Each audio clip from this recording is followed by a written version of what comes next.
Alrighty guys, welcome back to another LEGO set review from BrickByBrick, and today we have set number 71708. This is the LEGO Ninjago Gamers Market, released in January 2020, retailing for $29.99 in the United States, with 218 pieces and 9 minifigures, which this is definitely the largest number of minifigures at this price point that we've seen in a Ninjago set by quite a bit. I think probably the closest comparable ones are the Cryptarium Prison and the Throne Room Escape with 4 figures for 20. I think that's the closest. But this is a, oh, and Ninjago City Chase too, which was that might have been 5 figures for 20. But anyway, this really steps it up, and, you know, you get a pretty decent looking build along with it, so I was really excited for this one. Also, because some of the figures are exclusive, including Pink Zane. You get a look at all the figures on the top of the box, which is pretty cool. Back of the box just shows a little bit more of the market itself, and the sides are what you would expect. You got DigiJ on that side, but yeah, this is definitely by far the January 2020 set that I was most excited for. We have a single instruction booklet, which is about what you'd expect. The image on the front is a little bit smaller, maybe, than usual. But, nothing crazy inside the instructions. I know a couple of the instructions from this wave have like a little progress bar thing, but this one did not get that. But you do have a couple of ads in the back for some of the other sets. And actually, this one's for all of the other Season 12 sets. But yeah, that's all we got here. As far as packaging goes, let's take a look at the build. The first thing that we build up here is this little Kitana shrine, almost. It's got some funky colors, which are a little bit typical of the Season 12 stuff. It's like the average color scheme and the color scheme of the Red Visors, who, basically are the game's kind of, I don't know, they're basically the game's police, sort of.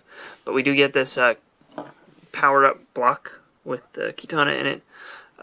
They don't really show up exactly like this in the show, but the Kitanas are obviously pretty important. They don't really come in something that looks exactly like this, but that is a sticker right there. I believe this is a new color for 2x2 round bricks as well, which is kind of cool. And if you don't know how these Kitanas work, they are dual molded and look pretty good, and then the end of them is in the shape of a Technic axle, so you can stick them inside of stuff and use them to unlock things, and a figure can hold them in the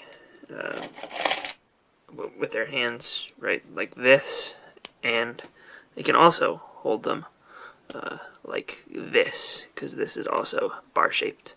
So you have multiple ways to use the Kitana. We'll see the figures later, don't worry about that. But the actual build here, there's really nothing crazy going on here. I like the use of the megaphones in red for just a little bit of added detail, and on the back it just kind of looks whatever. This tile here in teal, I believe, is a new color for that part, and has a really large sticker on it that I really like the overall design of the sticker. It's just cool looking, and definitely gives this thing some visual interest. There's no place to stud down this power-up block, so it might fall over a little bit easily. But other than that, this is all just good stuff. And then we have this little weapon stand here, and they basically show Okino as the shop owner here, which he really isn't in the show, but, it's fine. You can just pretend that there's no shop owner, or you can get some other random figure if yours to be the shop owner. We'll see figures later, obviously. But this uses basically a full pack of these weapon pieces in the trans neon yellow color, which, it's a cool thing to get. Those are basically in all of the Season 12 sets, though. And a couple of them are used for the other figures as accessories, but the rest of them are all on this build to some extent. We got on the handles, we got a handle katana here, and 2 of those pieces. They're all just on clips. Another dagger down there. These are used as a little bit of architectural detailing. We do have this saw blade, which is new in this color, and you can just spin that if you wanted to, I guess, or it's basically designed to look like a sign of a giant shuriken. And that is one sticker down there. That's all the stickers for this build. I don't know what that's supposed to be on there. Maybe some sort of powered up drink. I do like the use of these car doors to just kind of fill in that shape there. You can pull them open if you want to, but there's no usable space inside. And if we turn this around, you can see we have these Technic pieces here, which just create a hole that you can stick katanas inside of. We have a red one, a medium Azor one, which that one's kind of uncommon. I guess the red ones are a little bit uncommon too. And then we have the other one of these with a dragon hilt piece on it for minifigures to hold on to. And there's also a gold one. There's also an additional color of katana in this set, which is included with the Richie figure. And those are actually new for the 2020 Ninjago sets in orange, but there's no extra of that one included in the set, which is a little bit disappointing. But it is in two of the other ones as well. One other thing to note is these pieces here are those shields that they introduced for the stormtroopers in that one battle pack with the traitor guy. And, those are just able to rotate back and forth to change the angles of these weapon displays. The third and final stall, though, is definitely by far the most interesting. Mainly because it's the spot to put Pink Zane, who is available for 125 credits at this item market. And that item market design is a sticker. This here is a sticker showing a hat sale, I guess. And then we have the price for the Pink Ninja avatar, which is 125 credits, which is definitely a steal. But, this overall looks pretty good, and it also has a couple more really interesting pieces. Those are up in Vibrant Coral, which, again, I can't get to show up really great on camera, but it is a really neat color. It just looks weird on camera, but again, I guess it's sort of a little better. But yeah, those are in Vibrant Coral. This here is a Lone Ranger style hat, which was used first for Hopper from the Stranger Things set, and appears in the treehouse. So this is by far the cheapest way to get that part. Over here we have a couple other hats, including the sailor hat in sand blue, which was first used for, well, I guess only used for Serafina Picardy from the $20 Grindelwald's Escape set. This here, that helmet, is a knight's helmet, which is actually rarer than I expected because it only comes in a handful of sets in this silver metallic color, including the Disney Castle, the Spider-Man Museum Break-In minifigure pack for $15, which is the only set cheaper than this one to include it. And it also comes in a Nexo Knight set with one of the little Squire bots. Turning it this way, we got a top hat, which that's pretty common. And then we have a helmet, but that's not just any helmet. That's the new modern classic space helmet. The mold that was introduced for the Benny Space Squad set for Lenny and Kenny. And yeah, it's definitely cool to get that here in blue. So you can now make I guess you'd still have the scratch torso, but now you can make a modern classic blue spaceman, and that is exclusive to this set so far. I wouldn't be surprised to see them just straight up do a classic spaceman in blue at some point in the future, but now that they have this mold around. But for now, it's a really cool way to get that little thing, and you can change the angle of that sign if you wanted to, but otherwise that's all we got for this little stand, because it's got Pink Zane, but obviously Pink Zane is the thing that I was most looking forward to in the set, so let's look at the minifigures and start with him first. So yeah, we got a Pink Zane, and this figure is really, really awesome to see them actually do. I was sort of not expecting it, and I definitely wasn't expecting it in a regular retail set. I would have expected if we ever got this, it would be in something like the minifigure cube or some promotional polybag, or one of those minifigure accessory sets maybe. But to get it here in a set that is already such a great deal for the volume of stuff you're getting, I think that this is really excellent. It is not exactly perfect, compared to the on-screen source material. It's a little bit of a modified version of, the original suits. Like, it's not, you won't find these lines are all exactly the same as the old ones. You can see the full torso there, but it is really good and definitely would fit in pretty respectably. This one does have back printing, which none of the original ones did, so that's another minor difference, but this is definitely pretty satisfying still, and is a really cool, really collectible thing to get. This is also the first time that we got that ninja mask in pink, obviously. I mean, I guess a lot more people would have built their own custom pink Zane if you know, if that mask had been available. But yeah, it's a really good figure, and definitely really happy that they actually made this. It does have the Ninjago movie face, which, you know, is not super perfect for an original one, but you can easily swap that out for the classic Zane face. And, you know, this is just an avatar in a game, so in the context of this set, it doesn't, like, it's not too inappropriate. We do get avatar versions of the other two characters that didn't get avatar pods. Obviously, Zane's avatar is the pink Zane here, even though canonically in the show, none of the avatar versions in this set actually appear in the show. So I guess they did it mainly just for, you know, the ability to, you know, say that there's an avatar version for every character, because there are some, you know, Ninjago suit completionists that I guess would probably be a little bit disappointed that not all of them got one. Sort of like the way, or how people were a little bit disappointed that there was no Tournament Zane, and then they eventually made one. That was, you know, not really canonically correct, but it was inspired by the original suits. So these, you know, are appropriate, I think. And he's got the scuba diver costume, which that is a city torso, which is a little bit uncommon. Cole's is also a city torso, a little bit more common than Nia's. They both have a little bit of back printing, and I do like the torso for Nia a lot. I think that it looks pretty good. They both have their Ninjago movie faces and Ninjago movie hair, and Nia has this little breathing device, and Cole has the mustache, and if we pull those off, or actually more easily just spin them around, you can see the other expression there. And yeah, I mean, they do have accessories as well, which harpoon gun for Nia and 2 pickaxes for Cole. Neither of those are super duper special or uncommon. This set also includes 2 new side characters for Season 12, which is pretty cool. It's not super duper often that Ninjago gives us, you know, the side characters that appear in each season as actual physical minifigures. And Scott even appears in 2 sets. Okino is exclusive to this one. He uses the same hairpiece as Umagami, which, you know, it's a pretty well-produced piece. It's a little bit slightly soft up here at the top, but it is dual molded, and the dark red and black there.